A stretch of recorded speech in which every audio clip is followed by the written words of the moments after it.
ಮಾಟ ಮಂತ್ರ ಯಾರ ಮೇಲಾದರೂ ಆಗಿದ್ದರೆ ಕೆಲವೊಂದು ನಿರ್ದಿಷ್ಟವಾದ ಸಮಯಕ್ಕೆ ಸರಿಯಾಗಿ ಒಂದೊಂದು ರೀತಿಯಾದಂತಹ ಗೋಚರಗಳು ಆಗುತ್ತದೆ. ಯಾವುದೇ ಗೋಚರಗಳು ಆದರೂ ನಿಮ್ಮ ಜೀವನವೇ ಹಾಳಾಗುತ್ತದೆ.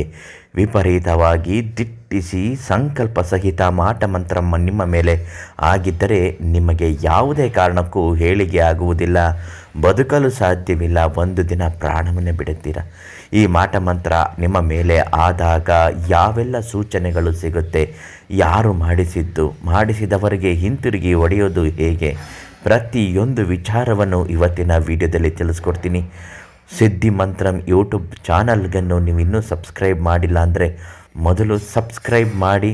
ಮತ್ತು ನಿಮ್ಮ ಬದುಕಿನ ಯಾವುದೇ ರೀತಿಯಾದಂತಹ ವಾಮಾಚಾರದಂತಹ ಗೌಪ್ಯ ಸಮಸ್ಯೆಗಳಿದ್ದರೂ ಶೀಘ್ರ ಮತ್ತು ಶಾಶ್ವತವಾದ ಪರಿಹಾರಕ್ಕಾಗಿ ಪಂಡಿತ್ ಶ್ರೀ ಮಂಜುನಾಥ ಗುರುಗಳಿಗೆ ಒಂದು ಕರೆ ಮಾಡಿ. ಮಾಟ ಮಂತ್ರ ನಿವಾರಣಾ ರಕ್ಷ ಯಂತ್ರವನ್ನು ನಿಮಗೆ ಕೊಡುತ್ತಾರೆ. ಅವರು ಕೊಟ್ಟಂತಹ ಯಂತ್ರವನ್ನು ಕುತ್ತಿಗೆಯಲ್ಲಿ ಧರಿಸಿ ಮಾಡಿಸಿದವರಿಗೆ ಹಿಂತಿರುಗಿ ಹೊಡೆಯುತ್ತದೆ. ಅದು ನಿಮ್ಮನ್ನು ಯಾವುದೇ ಕಾರಣಕ್ಕೂ ಮುಟ್ಟುವುದಿಲ್ಲ, ತಗಲುವುದಿಲ್ಲ. ಇನ್ನು ವಾಮಾಚಾರ ಆದವರ ಮನೆಯ ಪರಿಸ್ಥಿತಿ ಹೇಗಿರುತ್ತೆ? ಪ್ರತಿದಿನ ಜಗಳ, ಗಂಡ ಹೆಂಡತಿ ಕಲಹ, ಅತ್ತೆ ಸೊಸೆ ಕಲಹ, ಸಣ್ಣ ಪುಟ್ಟ ವಿಚಾರಕ್ಕೂ ಸಿಡಿಮಿಡಿ ಅನ್ನುವ ಜನಗಳು. ಯಾವುದೇ ಒಂದು ಸುಖವಿಲ್ಲ, ಸಂತೋಷವಿಲ್ಲ, ಮನೆಯಲ್ಲಿ ಏಳಿಗೆ ಆಗುವುದಿಲ್ಲ, ದುಡ್ಡು ಕಾಸಿನಲ್ಲಿ ಭಾರಿ ನಡೆಯಾಗಿ ಸಾಲ ಮಾಡಿಕೊಂಡಿರುತ್ತೀರ, ಬಡ್ಡಿ ಕಟ್ಟಿ ಸಾಲ ತೀರಿಸಲು ಸಾಧ್ಯವಿಲ್ಲದೆ ಸುಸ್ತಾಗಿ ಹೋಗಿರುತ್ತೀರ, ವ್ಯಾಪಾರ ಚೆನ್ನಾಗಿ ನಡೀತಿತ್ತು, ಇದ್ದಕ್ಕಿದ್ದಂತೆ ಕುಸಿದು ಹೋಗುತ್ತದೆ.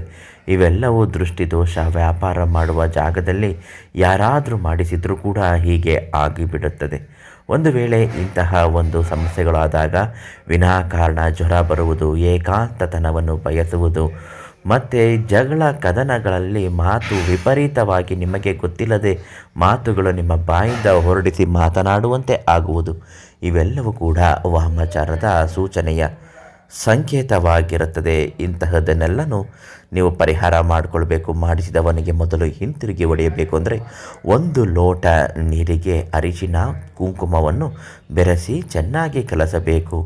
ಅದರ ಮೇಲ್ಭಾಗದಲ್ಲಿ ಒಂದು ವೀಳ್ಯದೆಲೆಯನ್ನು ಇಡಬೇಕು ಮತ್ತು ಪಚ್ಚೆ ಕರ್ಪೂರವನ್ನು ಇಡುತ್ತಾ ಅದರ ಜೊತೆಗೆ ಏಲಕ್ಕಿ, ಕರಿಮೆಣಸು, ಲವಂಗ ಎಲ್ಲ ಒಂದೊಂದು ಹಾಕಿ ಸುಡುತ್ತಾ ಬರಬೇಕು. ಅದು ಸುಡುವಾಗ ಬಂದಂತಹ ಹೊಗೆಯ ಮೂಲಕ ಮಾಡಿಸಿದ ವ್ಯಕ್ತಿಗಳು ಗೋಚರಿಸುವಂತೆ ನಿಮಗೆ ಕಾಣಿಸುತ್ತದೆ. ಇದನ್ನು ಮಾಡುವ ಮೊದಲು ಶ್ರೀ ಮಂಜುನಾಥ ಗುರುಗಳಿಗೆ ಒಂದು ಕರೆ ಮಾಡಿ. ಅವರು ನಿಮಗೆ ಯಾರು ಮಾಡಿಸಿರ್ತಾರೋ ಅವರಿಗೆ ಹಿಂತಿರುಗಿ ಹೊಡೆಯಲು ಏನು ಮಾಡಬೇಕು, ಹೇಗೆ ಮಾಡಬೇಕು, ಯಾವಾಗ ಮಾಡಬೇಕು ಅಂತ ಸಂಪೂರ್ಣ ಮಾಹಿತಿ ಕೊಡುತ್ತಾರೆ. ಮಾಟ ಮಂತ್ರ ರಕ್ಷಣಾ ಯಂತ್ರವನ್ನು ಕೇಳಿ ಪಡೆದುಕೊಳ್ಳಿ. ನಾಳೆ ಮತ್ತೊಂದು ಮಾಹಿತಿಯೊಂದಿಗೆ ಭೇಟಿಯಾಗೋಣ.